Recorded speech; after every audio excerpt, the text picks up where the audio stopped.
This is Season 5 and Episode 12 of the Ballcard Show, the sports podcast. For the Sports Collector. I'm Jason Otero. I'm Gary LeMaster. And we are back with another episode full of delicious card content. Delicious. I had prolonged eye contact in there. I don't know why I did it. You made it awkward. I'm still doing it Yeah, it's okay. right now. Look at me. There, that's better. Now you gave the audience a break from the eye I contact. get that a lot when people say, look at me, that's better. It's a common thing that... I was just trying to help the audience out a little bit. We did our first Whatnot. By the time you watch this, we will have done 2 Whatnots because we're recording this right before our next show. But wow, it was fun, man. It was a lot of fun. Really appreciate you guys all coming and hanging out. I think that we peaked out at about 70 people in the room, and I don't think we dropped below 27 or 28 at any point, which for a first show, if you know anything about Whatnot, was fantastic. Hey, people hung out. That's what I wasn't sure about. So for those of you, and several Fill My Phlegm comments in the chat. I saw that. Request for me to sing more often. There were none of those. Well, maybe one. I may have paid him for that one. Yeah. But That wasn't good. It was good. Yeah. We're going to keep doing this again every Thursday night at 7 o'clock. Yep. Come hang out with us. Bookmark the show at the Ballcard Show on Whatnot. At the Ballcard Show. Now, we do have a giveaway to show for our next show. Yeah. You all will be stuck with just me. I'm the only one running that. Gary My daughter's getting married. His daughter's getting married. So We've I got should be up there for that. Signed Jamal Charles official Broncos jersey. It's JSA certified. Jamal Charles, for you youngins who may not remember, for about 5 years was an absolute monster. He had a couple of 1,800-yard seasons for the Chiefs and the Broncos. Then his knees kind of gave way, as running backs tend to do. And, yeah, but this is going to be a buyer's givey for Jason's solo show on May the 8th. So come and check it out. Buy a card. You could buy a $5 card and get that jersey. You could buy a $1 card and get a $2 mag and get a free jersey. There's all kinds of ways you could do that. I agree. But it's out there. It's possible. But, yeah, be sure to give it a follow. Bookmark it. And we'll be doing this every week. As long as you guys want to hang out with us, we'll be there. Every Thursday at 7. We got to talk about the draft. Yeah. Now, if I recall, a couple weeks ago, you said this is the most highly touted and talented quarterback class you've ever seen. Is that correct? I think I said the exact opposite. I think I said there's not a single quarterback in this class that should have had a first-round grade. That should have had a first-round grade. I misunderstood you the whole time because I was sitting there thinking. Wasn't a single one. Well, do we get to the meat and potatoes of this whole story? Well, we can talk about that part of it. Everybody knew Cam Ward was going to go number 1 overall because NFL teams are desperate for quarterback play. Yep. Do I think Cam Ward's going to be a bad NFL quarterback? No. Do I think Cam Ward is worthy of the number 1 overall pick in a draft that had guys like Abdul Carter and Mason Graham and Travis Hunter? No. But quarterbacks are always going to be graded on a slight curve. Yep. What was really interesting, as everybody you've heard ad nauseum, and we're going to add to that nauseum. You like that? That was good. We're going to add really to it. Travis Hunter went number 2 overall, and his teammate, Shadur Sanders, fell. So fall from grace. We didn't see a first-round pick. Yeah. And then the next day, we didn't see a second or third-round pick. It took until pick 144 for the Cleveland Browns, who had already drafted Dylan Gabriel in the 3rd round, which was also a head-scratcher, to trade up and select Shadur Sanders. So before we go any further, I think let's stop and just acknowledge the wide variety of talent represented in that quarterback room in Cleveland right now. Yeah, you've got Deshaun Watson. Oof. Kenny Pickett. Yeah. I think you've got presumed starter now Joe Flacco. And then Dylan Gabriel.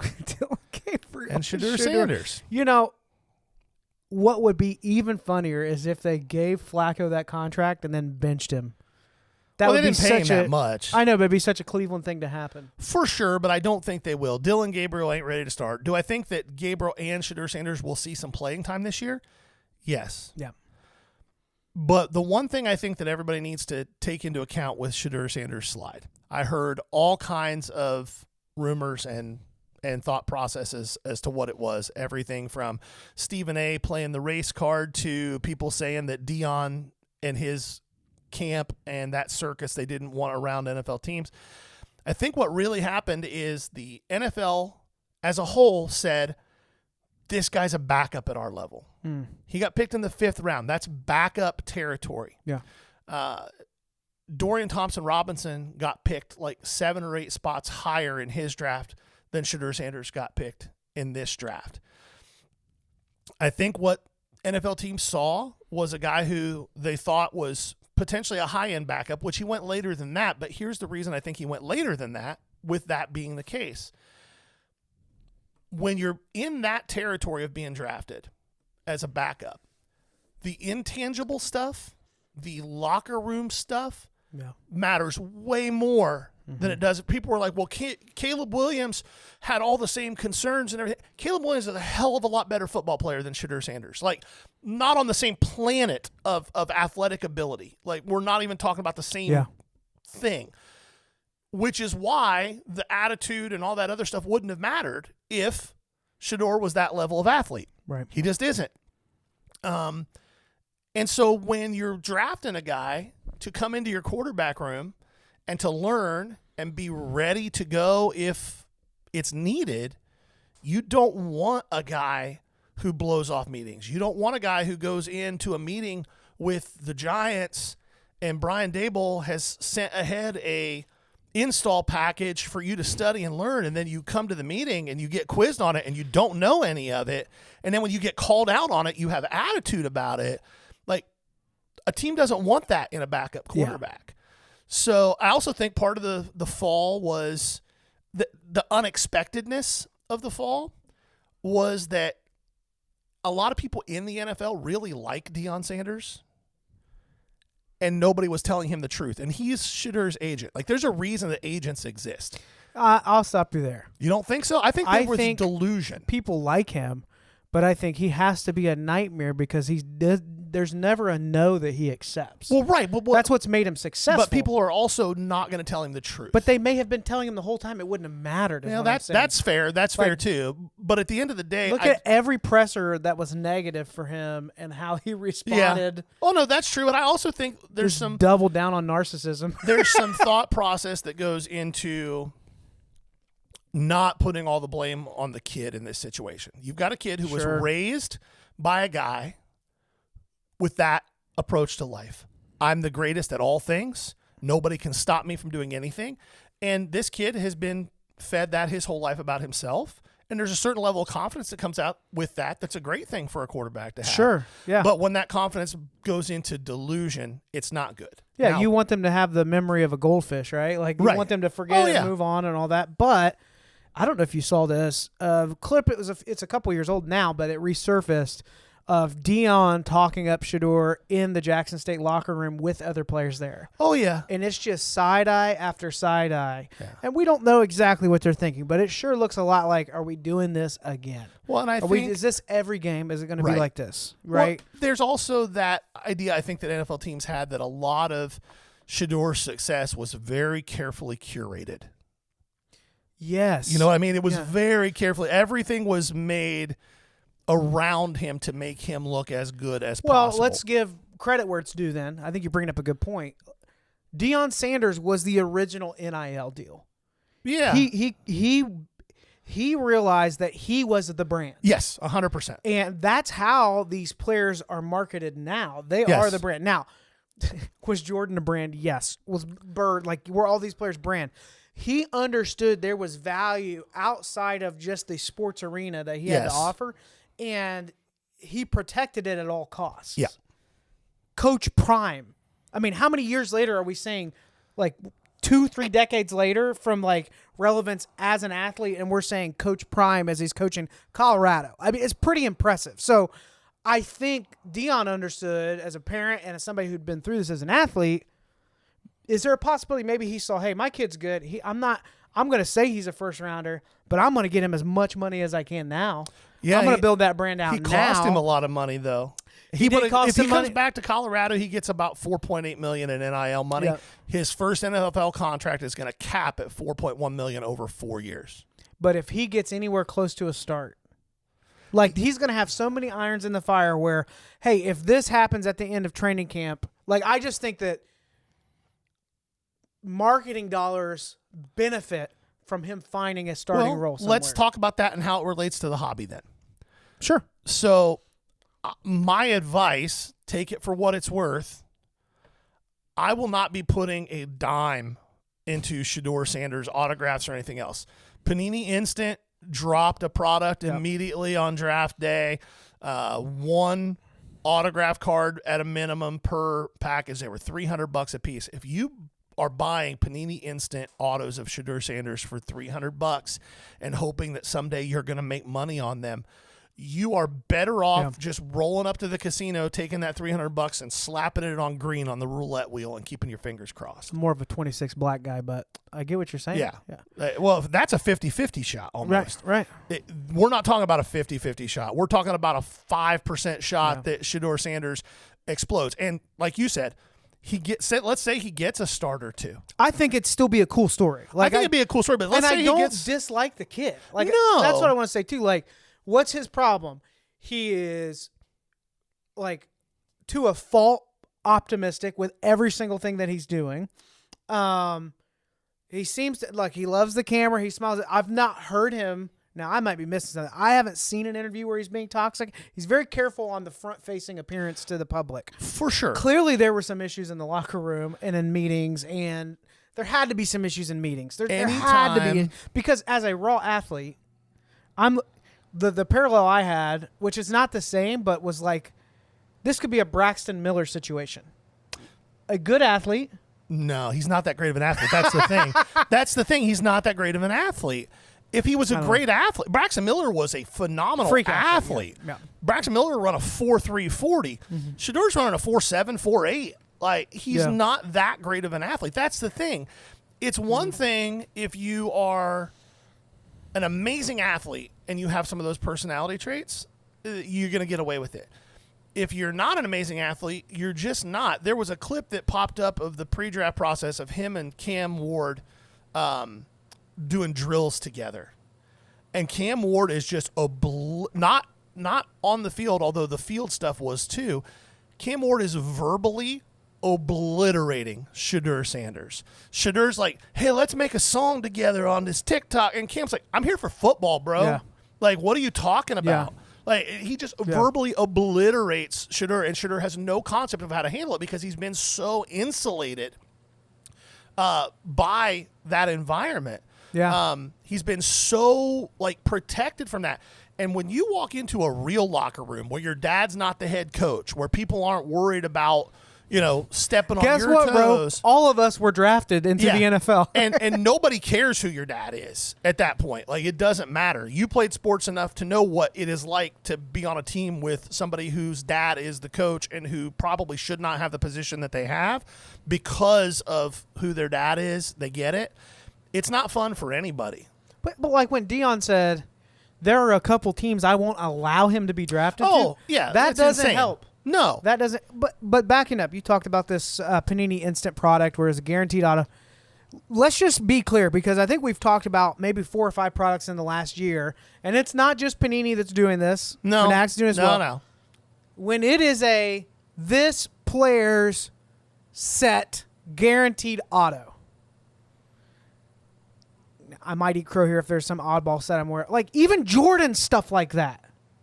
Jordan has all these collector's sets. They tried to do this but not through with the 90s. Autos. Well, not with that would be different, right? But we know who Jordan is now, and he was established by the time they dropped those sets. So that's a little bit different. But these player sets with a guaranteed auto, I haven't seen them pop off. No, I've never seen them pop off in value. They're not going to. Yeah. The moral of the story with Shedeur Sanders, don't buy his stuff thinking that it's going to make you money. No doubt. Pay 5th round draft pick prices. Pay Clayton Tune prices. Yeah. That's where it should be. Now, is there cultural relevance that props his value up? Yes. The market's going to demand that. But you have about a 6-month window to find out if it can be anything or nothing. Because if it's a $300 auto right now, which it can't be $300. No, you're losing money on a base auto if you buy that at $300. What's that product dropping at? Ballpark? It's $299. It's already available. That's what I'm saying. It was Panini Instant. It was $300 for one card. Like, he gets one start. I don't know how it's worth more money. It's probably worth less. And if that one start is bad, if the 1-star isn't amazing? Right. That's that's the point. it. He's not going to get the opportunity to come in as a 5th-round pick and meet 5th-round expectations. Now, I do think this, and I don't have years of experience with film, but 5th round? Like, I don't... What did we talk about? That felt a little more like a statement. What did we talk about with quarterbacks? So, at the NFL level, a quarterback, in order to be successful, and I don't define successful as being a Pro Bowler. I mean, like, top half of the league. You have to have, at a minimum, one thing that you do extremely well. Yeah. Okay?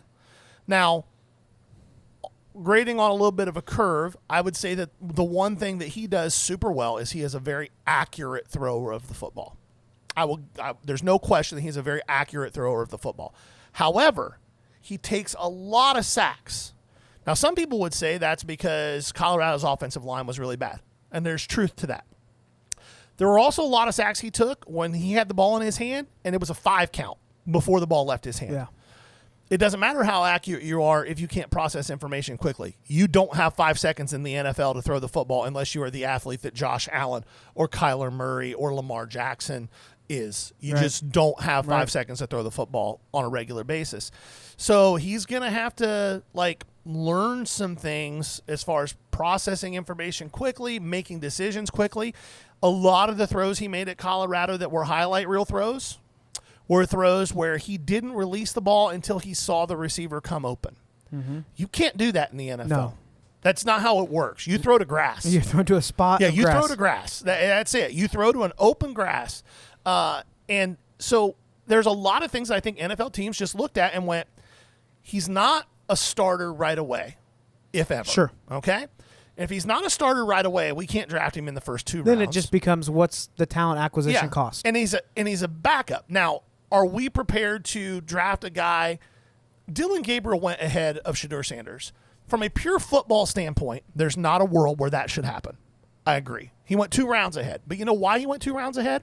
Because the team knows that Dylan Gabriel can come in and he's not going to cause waves.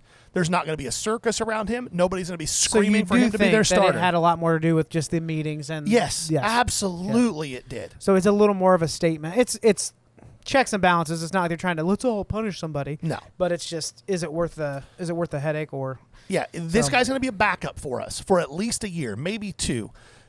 Do we want to deal with the headache that comes along with him being the backup? Mm-hmm. He has the opportunity to compete, and he in some ways, that's a great more spot. wide open opportunity for him than a lot of situations. For him. And listen, I wish the kid all the best. Nothing would make me happier. I didn't expect 5th round. I didn't expect 5th round either. I expected 2nd or 3rd. But nothing would make me happier for this kid to go in and prove everybody wrong. That'd be cool. That would be awesome. Good for the kid, good for the league, good for everybody. Dion would be levitating. I don't think it's going to happen. But yeah, I hope I'm wrong. He's no Daniel Jones. Buckeyes, a lot of Buckeyes were drafted. Quinshawn ahead of Travion was surprising, but boy, Travion couldn't have gone to a better spot. New England. Yeah. Vrabel, the Patriots had a great draft. I think Vrabel must have just Miami's in full rebuild. Oh, Vrabel, I think, took the Patriots GM and just shoved him in a closet 3 months ago and went, we'll let you out after the draft. No, that's probably the terms and conditions of him coming there. Is like, there's a one way I do this. Yeah. So, all right, let's talk a little bit about Panini. In the last couple of weeks, they've locked down a few big contracts for autographs. The more interesting thing in this story is the expiration date of the contract. So, Panini announces autograph deals with Mahomes, Travis Hunter, and Arch Manning. Exclusive. So they're not signing with any other company. This is where they're signing. They will be in products until one day before the license is going to be transferring to Fanatics. Yeah, where their license expires. Yep. So what do you think the implications of this are? What does it do for Panini? It does a lot for their football products. Well, I mean, it does a lot for their football products. It does for their football products this year what Fanatics got the last couple years with Caleb Williams and Bryce Young and a lot of those guys only signing for them. Yeah. So Panini went on the offensive and said, okay, we got 1 year. I think we're going to see more products from Panini than we have ever seen. Those autographs are going to be all over them, and that's their kind of last hurrah. What does this NFL do to license the products. Mahomes auto market? Does it drop it a little? Well, it depends on how many things Mahomes is signing. Like, Well, does this parallel with like Bonds signing again? Like Bonds autos from 25 years ago have gone down. Well, yeah, because there's more out there. Yeah, I don't think that that's the case because He's an active player. The reason that Bonds autos dropped is because anytime somebody hasn't signed for 25 years for anybody and then they get licensed autos again, the money's going to shift to the new stuff. Sure. It's just how it is. I don't think that's the case with Mahomes. We got an active guy who's been signing year after year after year after year. The only way that it really causes his market to go down is if Panini somehow convinced him to sign 100,000 stickers. Sure.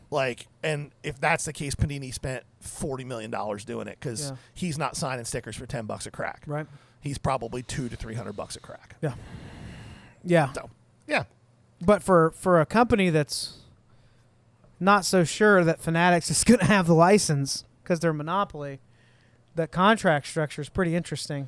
Well, yeah, they know. They know what's up. They know where it's heading. Let's talk through product releases. We have a ton of releases. So many releases coming out.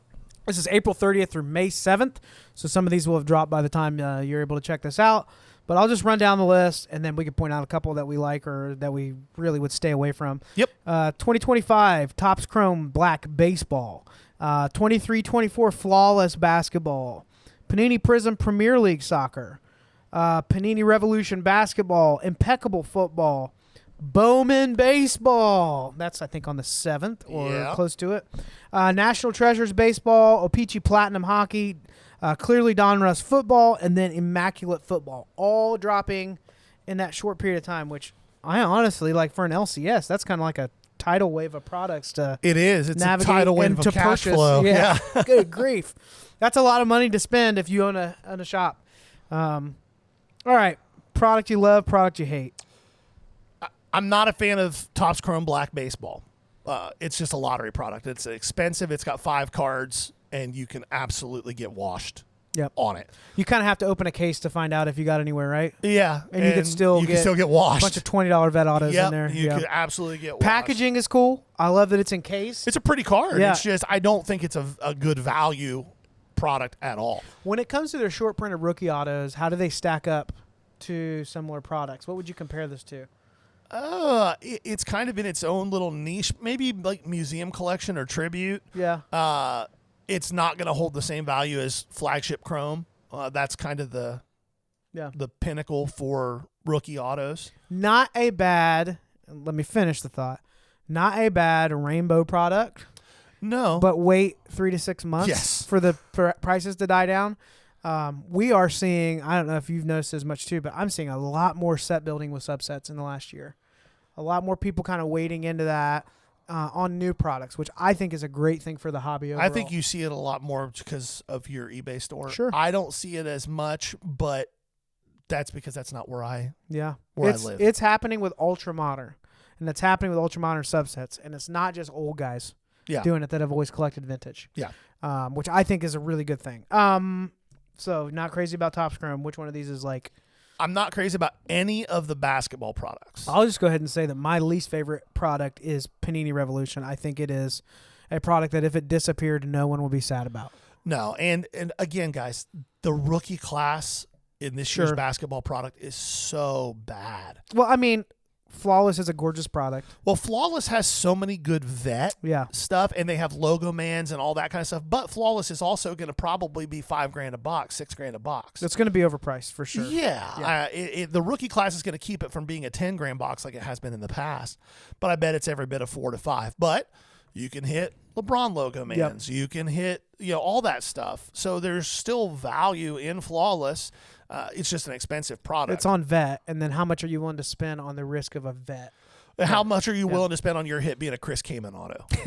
Like that's just the reality you have to ask. Impeccable Football is really pretty. Not my favorite product in the world, but it's really nice. It's the really football expensive. class is good. Yeah. Rookie class is good. The quarterback class is good. So it's an expensive product, but if that's where you live, it's not a bad one.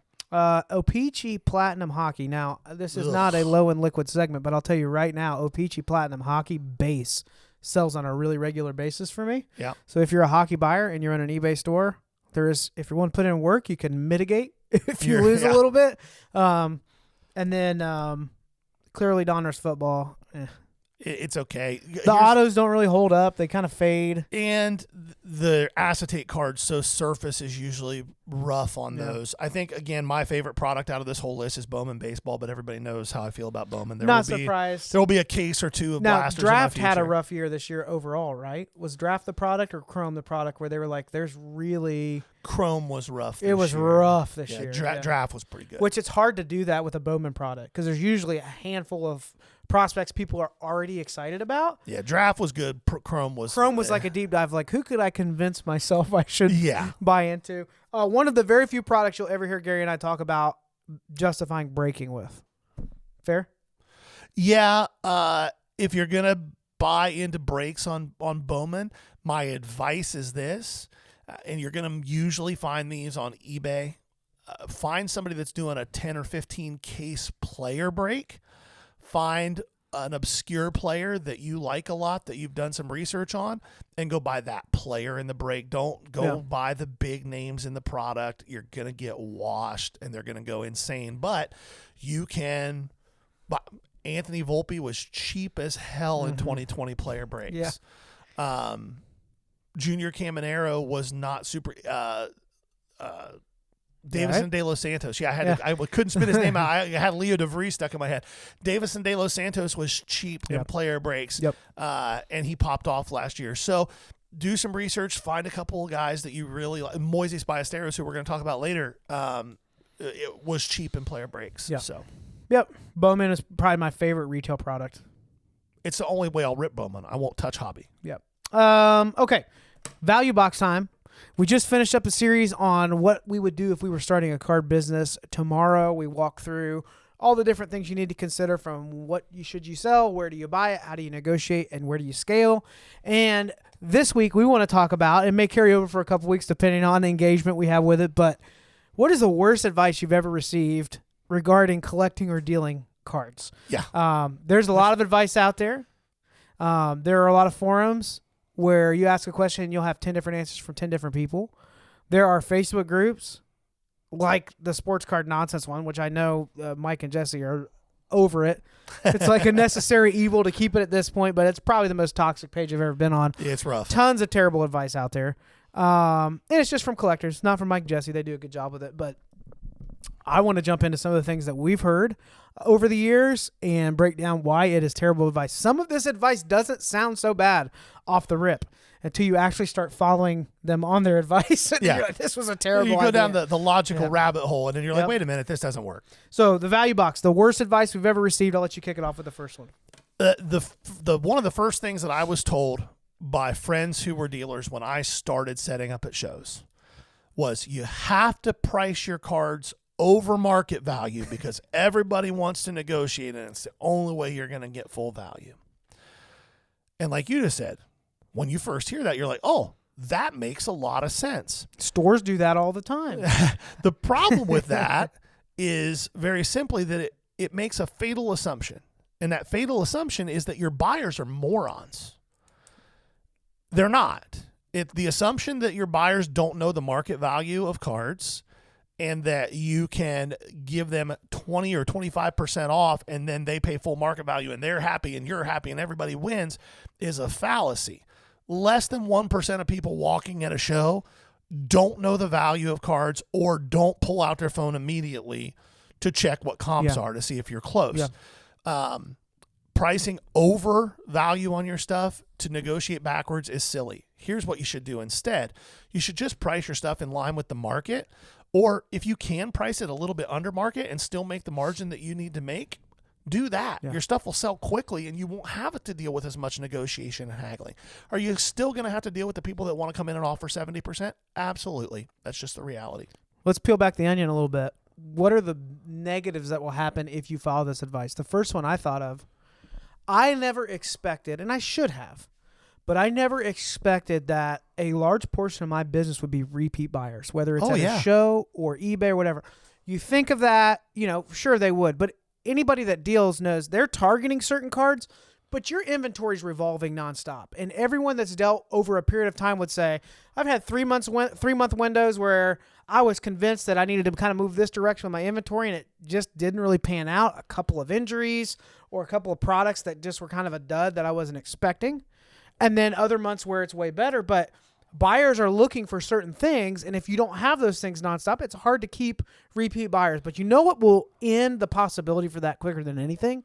One bad transaction. Yeah. One poor transaction. And for some of you that have been doing this, you feel like, oh, I bumped up the price, I brought it back down, they were happy, they bought 5 cards. But at some point, if they're a dealer, they're going to be pricing that, which a dealer, it's on you if you bought it as a dealer and you didn't check comps, right? But they're going to go home. They're going to look up the value of their cards if they didn't do it there with you. And they were feeling really confident about it, and they're going to lose a thing called trust in your ability to tell them what you think a card is worth. Now, there are people that just buy players, and there's a card they're looking for, and they know that it's 20% over what the last couple comps have been, but they believe the card is worth that, and they want it. And that's a different situation. Yep. But you will lose the ability to have returning customers. But taking your $100 card and putting $125 on it just so you have room to negotiate is silly.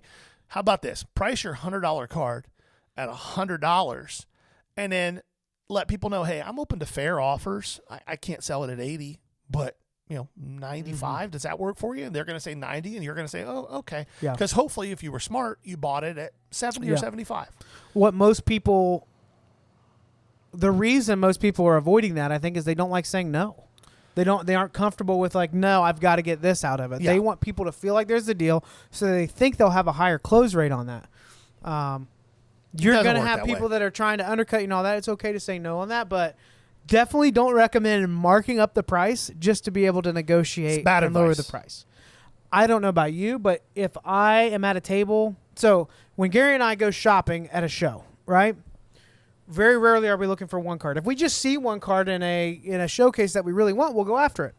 But most of the time, we're trying to bundle a deal to get to a better margin and to find something that makes sense for the buyer and the seller, because sellers maybe are at 90% on this card, but they have another one that they're in at 50%, and now we just worked our way to 70 to 75% on a deal with 5 or 6 cards, right? Right. But when you and I walk up, we are looking for a baseline. I'm assuming you do this as well. Yeah, to have an idea of whether somebody knows the market. 3 to 5 cards that I'm pretty familiar on pricing, and are they in Crazyville with their sticker? Right. That's really what we're trying to figure out. Absolutely. And if we are doing that, there is a really good chance that just pure collectors are doing that as well. If they're only collecting one player, they might be obsessively collecting. They may know that player's market better than you. There's a good chance they do. Okay, so marking it up to mark it down, terrible advice. Yep. Next one. I'll kick this off and we'll kick it back and forth. Go nuts. The next thing, and it's worded a lot of different ways, but being told that speculating or prospecting is where all the money is in collecting, grading, flipping, whatever you want to do with cards. This idea that the only way to really experience buying safe, if you're a collector, where there's room on the card to make sure you invested well, or to grow a business, that you have to do it with prospecting players or speculating where their market will be. Well, there's a guy named Sports Card Investor who has a track record of pushing. Jeff Wilson pushed this type of content over and over and over through the COVID boom. Here's a player you don't want to miss out on. This is the one you need to be investing in now. And I could go down the list, and this isn't it's easy to have strong opinions about Jeff, and there's reason for it, right? Everybody knows mine. But the general consensus of all this is, go back and look through the track record of the number one influencer, if you will, on sports card investing over a 4-year window, and it's loss after loss after loss after loss after loss after loss after loss.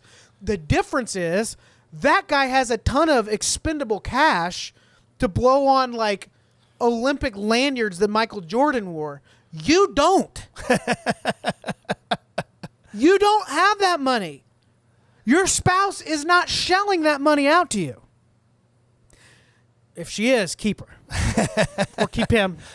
Or keep them. No judgment. No judgment at all. But what I'm saying is there is a grifty, tendency out there, and there are people way worse than Jeff and what he's done in the past with that, and he seems to be shifting lanes, interestingly enough. Crazy. He's shifting it into, like, things that can never get injured.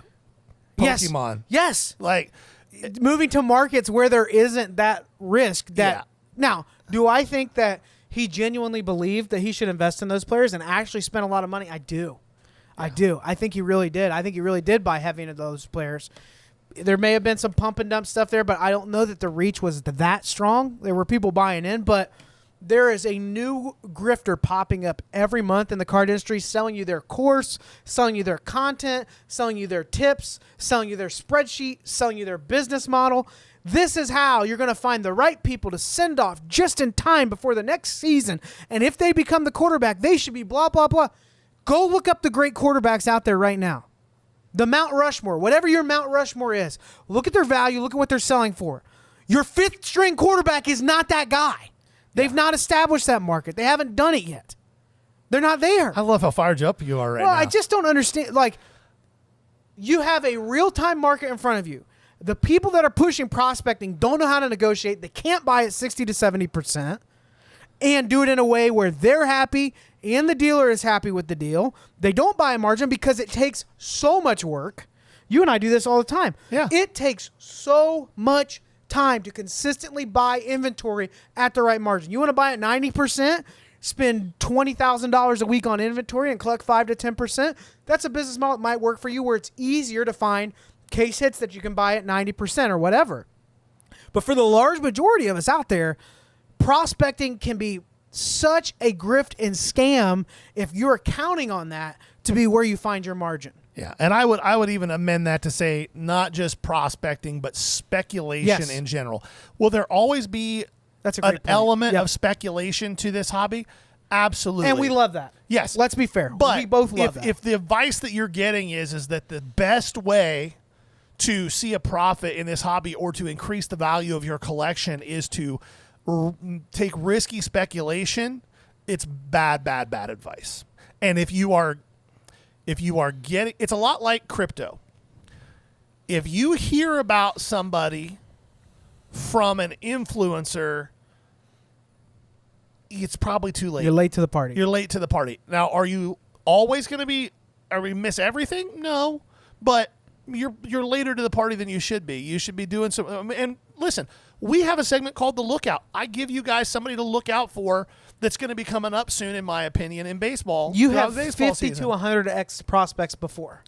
Yeah. And you have lost hundreds on Bowman autos over the years as well. And notice that I'm not telling you to go invest in those guys. I'm telling you what I think could happen if you want to take a shot at it. I'm not telling you that you're going to 4x your money. I'm not telling you that they're a great investment or anything else.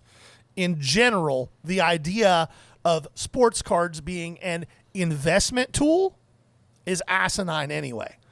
This is a hobby that can make you some money. But if you are not a dealer, if you don't have a business, if this isn't a business, it's not an investment tool. It's a hobby and it's a business. That's not an investment tool. It's like a lot of collectors out there are begging an influencer to tell them who to spend their money on. Yes. I don't understand it at all. I don't understand it at all. And the reality is this.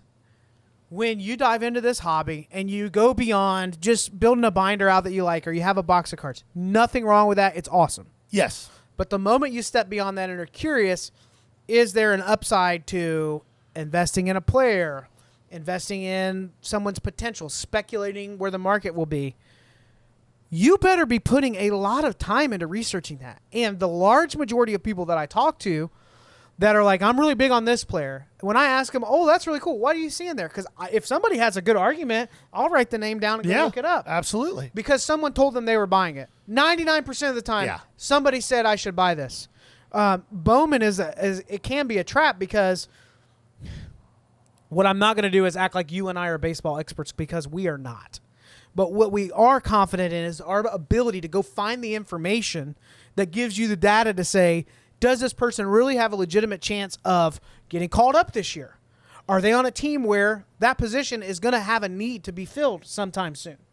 Or are they so buried in single A as a pitcher on the Dodgers that it's going to be 7 years before they get that call up? I think that's important. So before I let you jump back in, the reality is most of you don't know where Mahomes' market is right now. Most of you haven't spent 20 minutes looking through Luka's recent solds to see, has the trade actually impacted him? The Lakers are in the playoffs, barely, probably not by the time this is over. But look through the established players. Look at what's happening with the market, people that you have a lot of data to go off of. Who are the last 5 players that you thought would have an uptick? Did they? If they didn't, here's the secret sauce. If they didn't, if they underperformed, if you lost money, go look at what happened.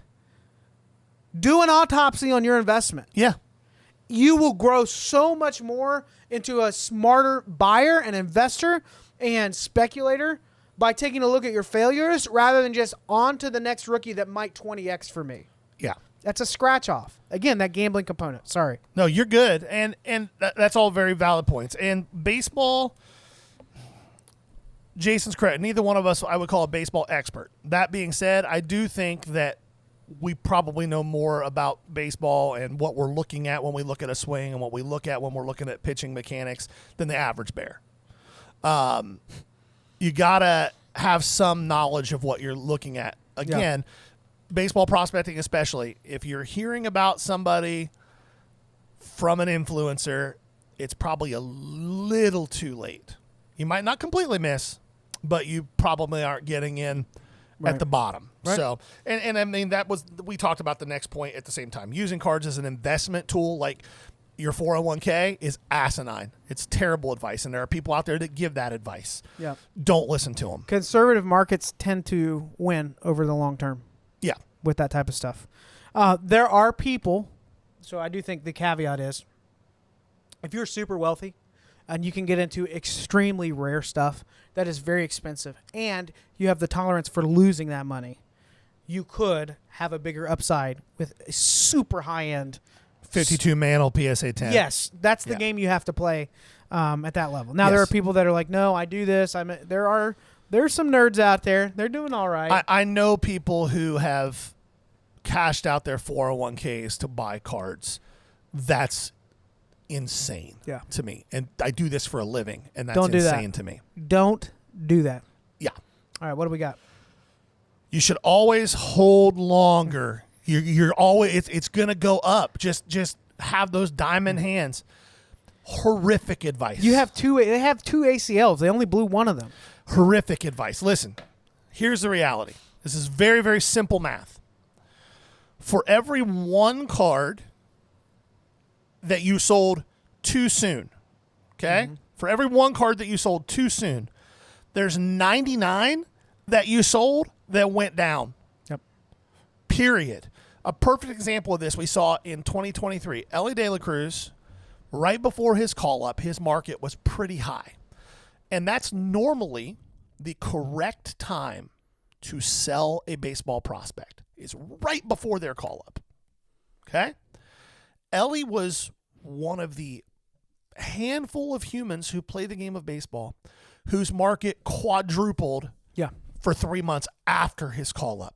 That's when they saw what he had. It's just so unbelievably rare to have happen. And there were so many people that, and I sold a bunch of Ellie the week before call-up, and I made good money on it. I could have made 4 times as much. Yep. And I could have said to myself, that was so dumb, Gary. And next year, I would have held on to 3 guys way too long and lost money on them. There's no such thing as selling a card too soon. That's just not real life. If you sell something and you made a profit on it, you did not sell it too soon. And if you find yourself regretting selling things all the time, you have to ask yourself a question. Should I just be a collector and just hold stuff forever? And there's nothing wrong with that if you choose to do that. But if you are actually trying to make a little bit of profit here and there on this hobby, there's no such thing as selling a card too soon. Well, and there's another baseline, piece to this. It's just, you're going to stop enjoying it. Yeah. Because it's going to be nothing but regret. Constantly worried about, am I going to lose, you're up on the card, you have money, you could go enjoy. This is fun. We go buy sports cards and get paid to sell them. Yeah. Like, if you're making money on that, unless you have information that nobody has, that's not out there, should probably be okay with taking the win that you got. And if you have that information, you should be a sports bettor, not a card collector. Yep. Yeah. And because with that mindset, let's say that like Gary got his 30% profit on that. And he bought again. And as soon as he could get that 30% profit, he did it again. And he did that 10 times in the time frame that card may go up 2 or 3 times or down 2 or 3 times where the value was from one injury, a hitting slump, whatever could happen, right? 7 errors. I don't know. Yeah. Whatever it is, like he's up more than if he would have just held on that. Yeah. Because this is a constant churning, moving business that's over and over and over. And you stack those margins over time, right? And now you've surpassed that 4X. That's what a lot of people aren't considering is that 30% margin, 20, whatever your percentage is, right? Over a long period of time, if you're able to consistently do that with velocity, you're outperforming where that card would have been. If you're somebody that only sells cards once a year, then maybe sit on it. It's your money. Yeah. Maybe you open it in a pack. Card. You're in it for nothing and it's worth $500. Sit on it. Hang on to the card. Be okay if it goes down to 200. You're still up, right? Yeah. But don't expect every rookie that people get excited about to be worth way more. And they don't always go up. But that's the key here. The cards just don't always go up. Sneaker flippers are like feeling this big time right now. There was a time, but it's not like that with everything. Yeah. Last one. We've alluded to it, but I think it's important to point out there were a lot of people, especially during the COVID craze, when retail boxes were selling for 2 to 3x the sticker price, that encouraged a model of opening sealed products as a way of getting inventory. There is no math behind this anymore. None. You are losing money when you open. Now, Gary and I will talk about products like Bowman, like Allen and Ginter. But listen, it's really important to understand a point when we talk about those products. In order to not lose money on them, there's a lot of knowledge and expertise and willingness to work that you have to have. If you don't have that knowledge or expertise or willingness to put the work into it, you're going to lose money on it. So don't take me saying I've never lost money on Bowman as you're never going to lose money on Bowman. Because if you don't have the knowledge that I have and how that market works, you may take a bath. Some products, you have to have them listed on eBay that week because within 2 weeks, that $3 card is worth $1. There's a time piece of this that nobody's considering too. Like I talk about how I'm able to scan through, if I had a huge stack of vintage, let's say it was all the same set, like 72 tops, right? Baseball. I can have 1,000, 2,000 of those up and listed within an hour or two because of AI. But when you have a brand new product, a lot of those AI softwares do not read and have the recognition yet because there haven't been enough transactions to verify that that's the card. Now you're filling out a spreadsheet for each item. When you have a box of, I'll use Allen and Ginter because that's one I referenced, right? Because of the celebrity cards is these other ones that will sell. Get a couple hundred of those up. It probably took me 2 or 3 hours to get them all listed if it's a brand new product. Those are going to 20, 30% will sell in that first week. The rest of them will sell over the next year. I have to pull each of those items. I have to ship each of those items. I have to sell those items to somebody looking for cards that sell for $1.99. And there's some of you that watch this that just enjoy that, and you're not jerks. But I'm going to tell you this. There are a lot of customers out there looking for a bargain on a $2 card that ain't going to be any less cheap when that $2 card is lost in transit and there's customer service issues. So all of that you have to factor in. But if you're opening big product, like if you opened Topps Chrome basketball last year because you thought it was going to be good for inventory, everyone in the market was telling you got to open this. This is going to be great. Wimby Autos, it's going to be life-changing money. Chrome update, the MLB debut patches, you got to do this, the buyback program. Have you noticed the theme yet? People marketing a product, market it. It's their job to tell you that, right? The math behind it doesn't make sense. How do I know? I've opened enough product and lost enough money opening to realize that this is not how you source your inventory. Correct. I beat that to death. You did, but that's okay. It's a good point. It's not the way to do it. Is it possible? Yes. Do you recommend it? No. Can you lose on it? Yes. I did it with Beavis and Butthead. I opened a box of sealed Beavis and Butthead out of the Fleer? Yes. Really cool set. And some of the cards go for 5 to 7. Yeah, somewhere around there. And 95% of those are still in the store. I thought they would be a lot more liquid. I did a test, blah, blah, blah. Turns out they're not that liquid. Turns out the 10 people that wanted to collect that set were the ones buying all that stuff. They buy 1 or 2 of the cards. Yeah. That's it. So yeah, that little bit of the worst advice that we've received, and maybe we'll expand that next week to maybe the worst advice that we see other people giving. Yeah. If you're seeing this, comment below with the worst advice you've ever received. Yeah, we'd love to hear what your worst advice is too. And if it's something that we've told you, screw you. Yeah. All right, Gary, you want to hit him with some prospecting now that we told people to chill out with it? Yeah. Let's do it. The Lookout. So again, just a refresher, if you're new here, first off, thanks. Hit that like and subscribe button. Hit the little bell so you get notified when we drop new content. We do a segment called The Lookout during baseball season, and that is me as a pseudo, not really expert guy that just loves baseball and prospecting enthusiast. Yes, a prospecting enthusiast. Goes over a player that I think is going to be called up to the big soon. So far this year, I'm batting 500. Guys I've talked about have gotten called up. Last week, we talked about Tim Elko, who has just continued to do nothing but mash this last week. I don't think it's going to be long. This week, we're going to talk about a Chicago Cub. This guy is the number 57 overall prospect in baseball. His name is Moises Ballesteros. Now, Moises Ballesteros is a catcher. He would be a top 10, maybe a top 7 or 8 prospect in baseball if he was even remotely functional defensively. He is not. That should tell you how good his bat is. If you are a top 60 prospect in baseball and you are useless on one side of the ball, you're really good on the other side of the ball. Ballesteros is 21 years old. His cards are in 2023 Bowman. He has autos and color, all the normal stuff.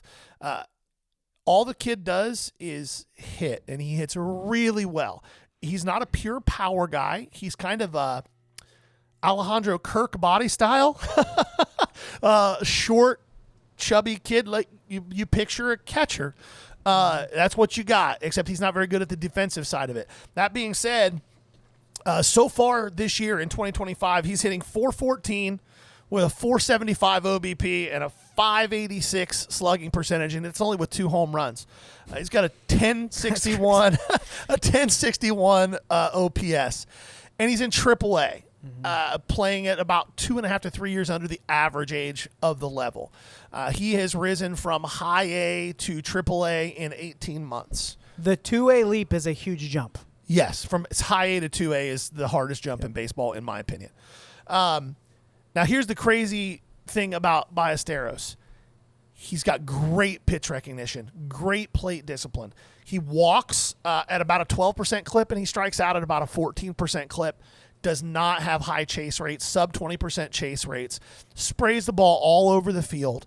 We talked about a guy a couple weeks ago that's like that. He just, whatever the pitcher gives him, he's going to take. And that's a lot of gapper doubles. And when you're a fat kid hitting doubles, they're probably triples for other people. The Cubs are one of, if not the best teams offensively in baseball right now. So it might be a minute before he gets up, but they're not going to be able to keep this bat down too much longer. Cards are still pretty affordable. I think base autos are right around $60. Colors get a little bit crazier, but you can still buy some nice non-auto color for very reasonable prices. He's just, and in Wrigley Field, his swing plays. It's just a really compact swing that doesn't have a lot of moving parts, and he takes what pitchers give him and hits the ball wherever it needs to go and does a really good job of it. So Moises Ballesteros, this week's feature on The Lookout. If you have any questions about him, hit us in the comments. I'll try to dive in and answer. 23 Bowman? 23 Bowman, correct. Yep. All right. Before we wrap up today, as we always do, it's another segment of Low End Liquid. These were weird ones. You showed me this. You were like, have you seen these? I was like, no. This is kind of cool. So, recap, if you heard this before, I got to pitch it again so they don't know that they know that I'm not full of crap. All right, that's all that this is. Oh, hey, drop the eBay store name. We've had a lot of people ask. A lot of people ask. Name See, it's a double-edged sword. If I trust them with this, and they sabotage me, well, maybe I'm a dead man. That's fine. Fair enough. But I don't know that it will stay a secret because it's out there. If you're looking for the store, the name of the store is the Ballcard Store. It's super original. Yeah. So I sold a lot of cards over the weekend. I'm just under 44,000 active unique listings right now. And in the last 11 months, I've sold over 11,000 items, and I'm carrying a 99.9 feedback, which I'd like to keep. Please don't sabotage that. What I'm trying to do with this segment is to show you products that you can find in your dime boxes, quarter boxes, flea market, antique mall, card shop sometimes. that you can find on the cheap that will sell in that less than $10 range, and they sell at a quick rate, which means they're liquid, low-end liquid cards. I really like this set. This is a fun one. I picked this up in an antique mall, almost the entire set, and this is all that is left. So there were a lot more than these, but this is the 1971 Fleer World Series cartoon set, okay? So in 71, Fleer did this set with an artist. And this one, I've got a numerical, but we're in 1910 here. This is the Cubs and A's, Yankees, Giants, Cardinals, Yanks. They all have really cool like cartoon designs with them. They have some type of reflection of what happened in the series, 62 series, first NL series slam, right? These have sold at a really quick rate for me, and there's a lot of individual sales too. Yeah. So it's not only multi-quantity, because I had someone mention that, well, yeah, you have such a big store that people are buying a lot of cards. Well, sometimes it's just a set and there's not a lot out there. This would be an example of it. If it's a card Gary hasn't seen, like this is something I'm surprised that he hasn't seen. Now, what do these sell for? $3 to $5. $3 to $5. I don't think I had a single one sell over $5. But again, it's that vintage card stock. Card Dealer Pro or whatever AI scanner you use does pick these up right away. They're very desirable. I don't know if this was a shorter printed product, and that's why. I don't know if it's because the artist that was involved. But in a lot of these, they mention a player and what they did in the series. Maddie's last series win, a record setter. 4th series shutout. And this is the A's and Giants series in 1913. So if you see these out and about, they can be found in dime quarter boxes. This was an antique mall. I got the whole set, and it averaged out to like 20 to 25 cents per card. And this is the 1971 Fleer World Series set. Cool. Low and liquid this week. Low and liquid. Be sure to bookmark the show every Thursday night at 7 p.m. on Whatnot. Yes. We are once again grateful for your support. Oh, we didn't mention this. What did we not mention? For those of you that haven't turned this off already, because I've been rambling. We were Gary was featured in an article of the New York Times this last week. We were both interviewed, but apparently Gary had something more interesting to say than I did. But just talking about the effects tariffs might be having on the hobby. Those of you that are dealers know that essentially our protected sleeves and mags and topplers is where we've been hit the most. All the right stuff away. we get from China. All coming in from China. So, but yeah, I mean, if you want to look us up, it's in the New York Times. Print is available too, right? Yeah. We need to get that and print it out and frame it. Yeah, we probably should. It'd be a cool thing to have. I'll just mark. I've never been Gary. interviewed by the New York Times before. Yeah. Yeah. And you were so well behaved. I was. You did before the interview say, "Hey, Gary." We did have a pep talk. You had to We did rein have a me pep in. talk. If you don't know, Gary shows a lot of restraint in the show, but he shares his views in everything, and that carries into politics. And we do a good job of not bringing too much of that into here. Yeah, But we try. You were very well behaved. I was try. very proud of you. I did my best. All right, this has been the Ballcard Show, the sports podcast. For the Sports Collector. Bye now. Peace.